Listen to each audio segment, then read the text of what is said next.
Good morning, gentlemen. Good morning. Good morning. What's going You look on, older, birthday boy? Birthday? Yeah, it was a birthday. Plus, we got a new intro song and a new intro video. So I think we're off to a great start this beautiful Monday Wow. morning. Yeah. So happy birthday. Thank you. Yeah, 26. Nothing really exciting about that other than one more year closer to 30, I guess. So we're creeping on up. Come on, 30 is a new 20. Come on. I think 26 was my best year. It was, All right. I Well, don't then, even remember. I don't even remember. So imagine. it's so long ago for you, though, Mike. I mean, come on, I'm the senior yeah. of this one. Old one. Yeah, it was a good weekend though. Plus, we can hear Michael Golden a lot better now. We got official microphones. You know, life. We're just moving on up. I think that's the new thing for Good Morning Hospitality. We're just gonna continue to move up from here. You know, So nothing professional. better. New mic, the intro. Look at us. Imagine. I know. And Well, a very special congratulations to the other Michael on this call. I wish I had an applause. We have an applause sound. You should have one like those buttons, like on the. Yeah, it would be fun. No, Yeah, congratulations. For what? Tell me. Tell the listeners. Well, I was gonna say. So tell us. I was gonna ask you to tell us what's the award. Okay. Yeah. No, I won the. Actually, I heard it today. So I won the award for best global travel founder of the world. So actually, the USA Crota was one of the largest conferences in Europe. Actually, they had a voting, and actually, I won with 1,754 votes, if I'm correct. Number two had 500 something. So actually, there was no competition. Looks like. So that was nice. I was super surprised with this award. So it's a personal one. So. No, it was nice, but I think it's all because of our listeners and because of you, and I think that's the reason I won that one. Yeah, it's because you're on with the Joe Rogan of hospitality over here, so it's kind of a big deal, you know. Come on, since I joined the podcast last year, I didn't win. Now I just do some podcasts with you guys, and then I win. So I think there must be some influence there. There's got to be. Must be. Yeah. That's awesome. Well, it's been we're off to a great start this week. I gotta say, I think all three of us are feeling a little up, and just for the listeners that are watching, boom, look at that, beautiful. Can't believe it. Dutchman around. Yeah, it's just last year I won an award there as well, but the complete different was a startup award actually, and I never won many personal awards. So actually, this was also nice to have a personal award once. Of course, always team effort, but it was nice. Yeah. So congratulations to the big room. Team. Yeah, well the done, team. guys. Awesome. Well, I think this is a great segue. Do we want to do the Bidruption report? Or do we want to get what's with the noise? I'm kind of feeling a little spicy. Let's mix it up a little bit. Start off with what's with the noise. Let's do it. Let's All right. Grandma. All right. Say hi to Grandma.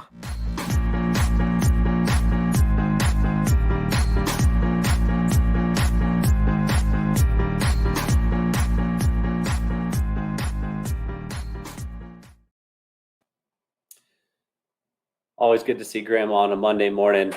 So a trend that we identified in December as being a potentially large one for 2021 was regulations, and Scotland coming in hot early in the year by putting a tight squeeze on short-term rentals nationwide while they're still shut down during a pandemic.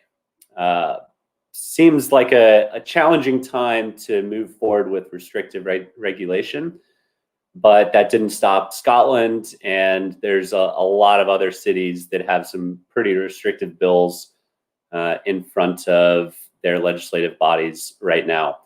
So if you haven't started engaging in advocacy for your city, for your company, for your homeowners, certainly look to your local associations, look to Rent Responsibly, and get involved, because otherwise, Scotland was pretty organized in terms of their short-term rental community, and ultimately it still didn't hold back the restrictions that came forth. All in all, it's not a ban. They are still capable of renting out.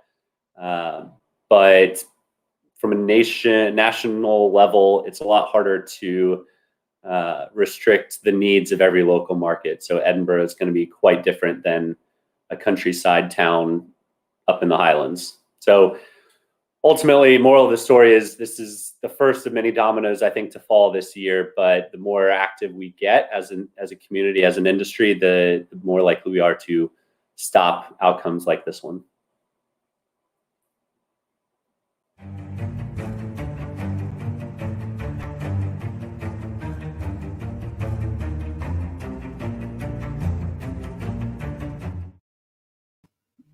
Yeah, this week I've got an amazing startup. Actually, it's founded by Martijn Mulder, fellow Dutch guy, who lives for a long time already in London.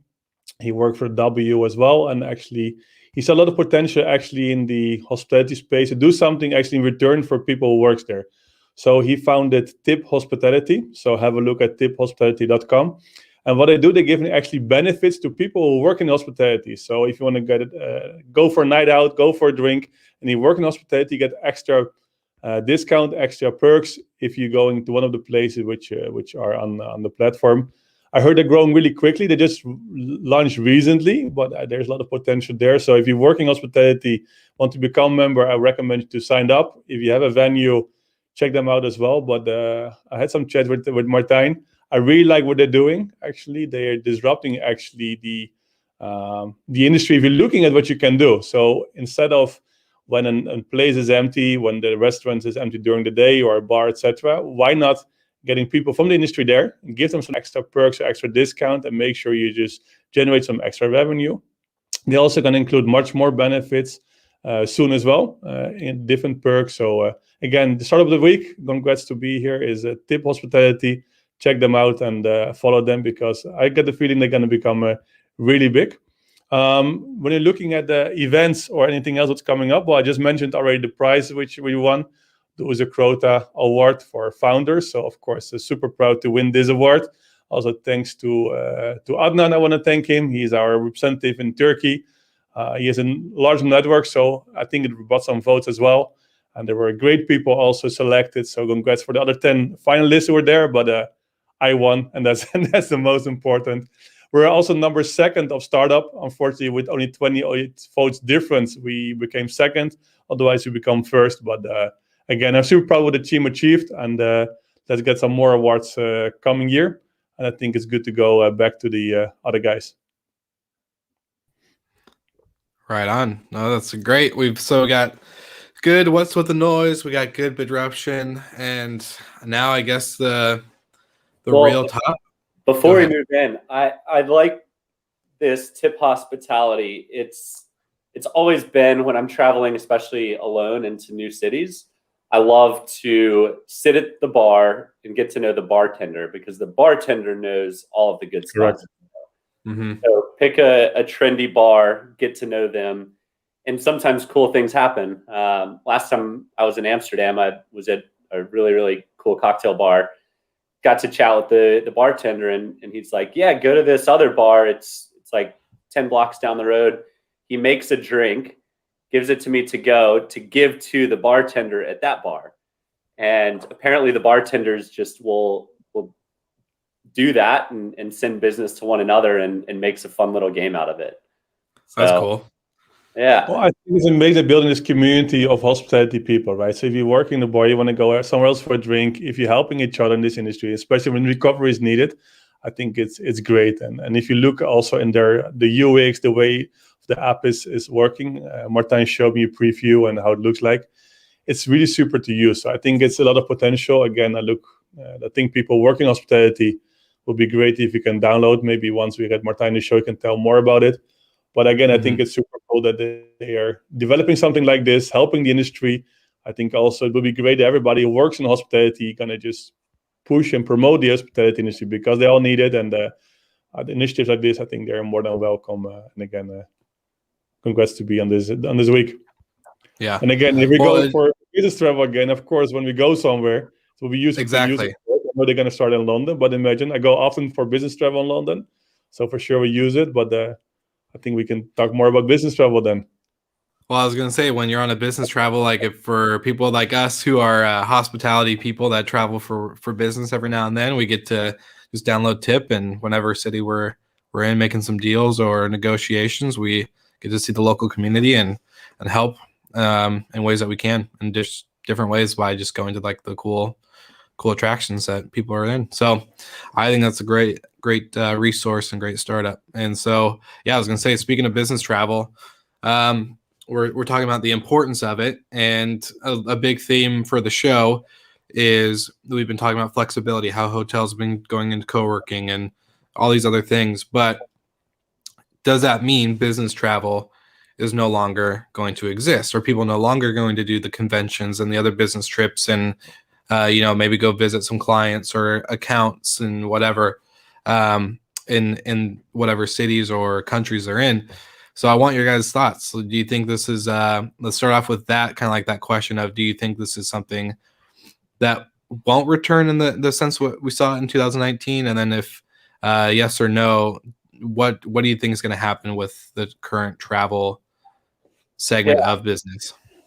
So I'll start by telling a story that happened last week. There's a deal I've been working on for quite some time. We've verbally been in agreement since probably December or so, but I wanted to go finalize it in person in December, but we had a no company travel for the whole month. January, similar. But last week I finally got out, got to see this individual in person, had some drinks, had some dinner, and sure enough, the next day the contract is in my inbox. And it's amazing how just a simple thing that we used to take for granted, getting out and seeing somebody and taking them to dinner, all of a sudden just sparks an action, right? And I think if as soon as one company in an industry starts doing it, their competitors are going to have to. And I don't think we're too far off from business travel coming back. Now it's going to be up to the individuals, and it might favor younger companies that have younger individuals that are more comfortable traveling than the larger, older companies. But in the end, I think it's ultimately it's going to come back. And in fact, it might come back even bigger because everyone's going to be living remotely and working remotely. And you might have to travel more frequently to gather your teams together. Mm-hmm. Well, I think that's good. See that people are more flexible with employees and say, okay, first you want them all in the office. Now it doesn't matter, but sometimes you need them in the office. So indeed, your own employees, they might not travel for business. And well, it's the same. But like we're speaking to some partners, maybe I had like calls with them the last half year, maybe 20, 25 video calls. Eventually it will be nice indeed just to meet them in person once, right? To just take them for dinner or something to discuss it. And that's a difficulty in the video calls. Of course, when you meet someone in person, it's of course it's related to the business and everything, but also you can have a personal chat. It's still different when you're speaking on behind your screen, right? And people are getting crazy sometimes behind the screens, and more now. And you can see it even though with my daughter's homeschooling, whole day behind the screen before you could really meet people. And now even I just went last week back to the office just to see real people. And even though, of course, they're not recommending this, I think we're also tired. So I think business travel will come back. I think there will be even like as soon people feel a bit safe, just want to get out. They just want to even maybe actually do the extra in the beginning just to get back what they were missing for the last year. Eventually, if I think the long term, yes, of course, it will be less than before. Because now when you speak to somebody, just do a video chat, and before it was always the case. Person must be. So it will be reduced. But I think it will be different. What Michael said, different business travel. You will have more people working for you remotely, and then you need them in the office. So instead of visiting your clients or your customers, it's more visiting your colleagues. So this will change a bit. Yeah, it's a whole additional segment that didn't exist, right? Like gathering the teams together frequently, because almost every company is going to be remote in some capacity. So you'll have the normal sales, biz dev, account management travel, but now you're going to layer on corporate travel, which I think can play to both benefits of hotels and short-term rentals, depending on lengths of stay and all of that. I stayed in a Guild's property, and it was great. I had the access code or access sent to my phone. I used it on the elevator. I used it to get in my room. No check-in, super seamless. And what was really cool was there were actually keys, like key cards, in the room when I got there. So I didn't have to use my phone every time. I just needed to use it to get in. So I hadn't thought about that approach, but I really do like the seamless start to finish, easy access. Well, I saw Accor was promoting it a few days ago. I saw some posts of Accor when they're really promoting the room keys on your phone, right? So again, so you see the brands now pushing it more and more and more. I think it's, of course, those things helping a bit in recovery or feeling safer, right? So I think they do everything to make you feel safe. I think flights is still the most difficult part, right? I think we all feel okay to go to a hotel, should be okay, but still, flight is for most people still a bit scary, right? So just to be a few hours in a plane, you don't know who's sitting in front of you and back. It's pretty close, right? The people are next to you. So I think that might be still the case, but I think the hotels, I think we're all fine. And you see in many places, hotels are still closed or limited. I think they should be reopened, hopefully be reopened soon, but I think still the flights will be the impact. I think, personally, I think flights, especially Delta, shout out Delta, does a good job of making it feel clean and comfortable and all of that. Like, so obviously they're still blocking all the middle seats. For me, the questionable sanitation was in Ubers. Getting, I saw someone get out of the Uber I was about to get in, and then getting in right behind them. Like, in an airline, they wipe it down and they fog it out and all of that, but that's not happening in an Uber. So that was more worrying to me than an airline for some reason. Well, for me, what I'm thinking about is that it kind of goes back to that flexibility trend where people are doing a lot of online meetings right now and remote work, but there's a time for those. Like, how those, like that joke of this big company meeting could have just been an email. Well, it's like there's that thing of like, okay, picking up when is it good to do like a Zoom, or when is it good to actually like get everyone in person and start doing that. And it's going to be finding that balance. And so on Clubhouse, we've all been kind of talking behind the scenes about this new app and social media platform called Clubhouse, but we've been in a couple of rooms, and shout out to Chris and Kyle if they watch this or listen to it later. But they're talking about humanizing hotels. And I think when you come to the business side of things, the business travel, and what you were talking about, Michael Golden, with that interaction that you had, that just took a little bit of in person to get that deal signed and going, is that we're still humans. We're still, like, in hospitality, we still do require that some of that face-to-face action. And I think that's going to be something that we're going to have to like consistently remember, because like I said, so often we can just get so caught up in doing a Zoom, but sometimes maybe a client or a colleague or whatever needs to just relax and not have to worry about all the computer. There's so many distractions going behind the scene too. We have WhatsApp going off. We have, iMessages and emails and all this other stuff that I think the in-person stuff is still going to be key.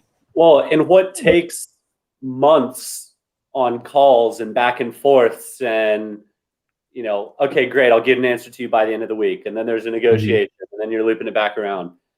All this stuff could have very easily been, hey, let me spend half a day in your office. Let's go to dinner and we'll hash it all out. Like, when you do that, now your deal cycle has gone from 3 or 4 months down to however long it takes you to get a flight booked and get out and have some time together. Like, it speeds everything up. And I don't know about you guys, but like, my workload is exponentially higher than it was this time last year.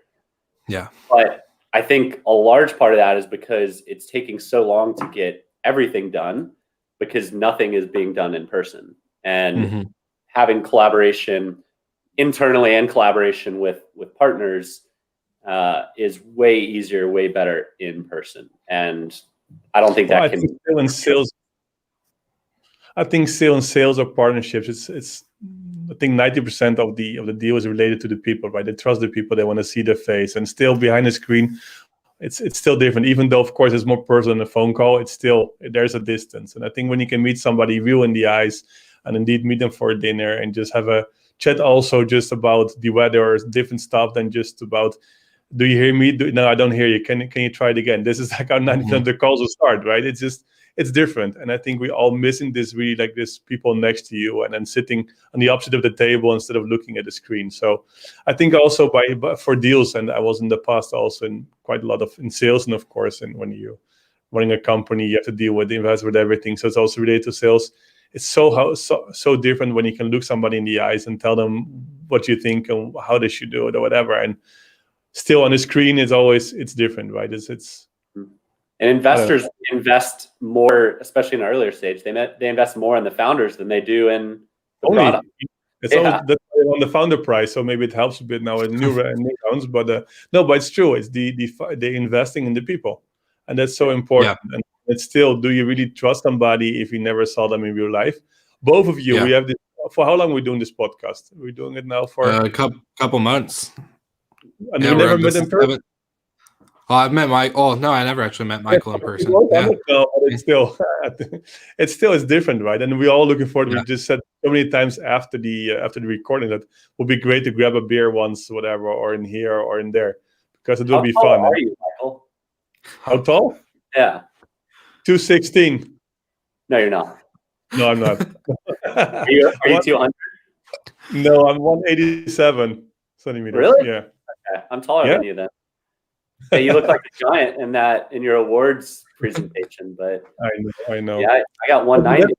You just don't know even I'm talking, but that's like if you read people in person, you can have a normal chat about different stuff. And I have people, I work with them for like a year or longer, and it's like I was last week in the office. I saw an employee. I said, "Hi, you're new." I said, "No, I've worked here for 7 months." So I felt really bad actually. Yeah, somebody changed their haircut, but you just don't meet the people anymore. You just don't see them walking around the office, and some people and whatever in the product team, I don't speak to them every day, right? You're just speaking to mid management, and you don't speak to everybody. So if you don't see them, you don't always know who they are. So and that's what I really miss, right? And the same if you can go even with colleagues or just meeting one of your partners or just to have a personal chat. And you can see the same with process takes really long now when you're just discussing a partnership, like another one and another call, and it's all like fake. Okay, next week at 6:30 we're going to do a follow-up, and it's half an hour because there's a different call scheduled. If you travel, it's okay, I just block for a few hours, we can go for lunch. It's so different. And I really this is, I think, the one I just miss so badly, right? Just to even business travel, just to have this personal chat and come home, be back in the flight, like, wow, that was a great meeting. And now after a call, just next, you just go nonstop. Mm-hmm. Mm-hmm. So, yeah, I think a lot of people, when 9/11 happened, and I was in middle school, and Will, you were probably maybe not even in elementary school. I was in elementary, I remember. But everyone, was saying business travel has changed forever. And it did. There's more friction getting into the airport, which is good. It makes everyone feel better, feel safer. Maybe the same happens with this. Now airplanes become like fully sanitized between every turn, and filtration systems become better. I hope we don't have to wear masks on every flight. A short flight is fine, but intercontinental or overseas is going to be quite challenging. But I don't think business travel is fundamentally changed. I think it's paused. I think it's going to look a little bit differently, but I don't think it's going to be 4 years before we get back to full-on travel like we were previously. I think we'll be much sooner than that. Well, I think a few episodes ago I mentioned troop travel. I don't even remember the guys who just said we've used a lot of algorithms data from our employees, where they're living, and the end they recommending the perfect location to meet. So often it's not even the location where most of the employees are located, but they're taking all the information about the CO2, about the pricing, about everything. Is okay, even though your team is in like a different place all over the world, we recommend you to meet all of you in whatever in Ireland together with Micro-G. Well, it could be this makes more convenience, looking at the flight information, looking at the convenience, look at the pricing. even though you might have not even have employees there. So you will be also new technologies like the guys of Troop Travels, okay, just meeting somewhere else, not even in the headquarters, because you can see many companies, right, especially in tech, they say, okay, we're just hiring now people outside our city or our country because it's easy to work remotely. But in the end, you want to meet them in person, you want to know who's your team. So I think, and that's what we said, you will have different kind of business travel.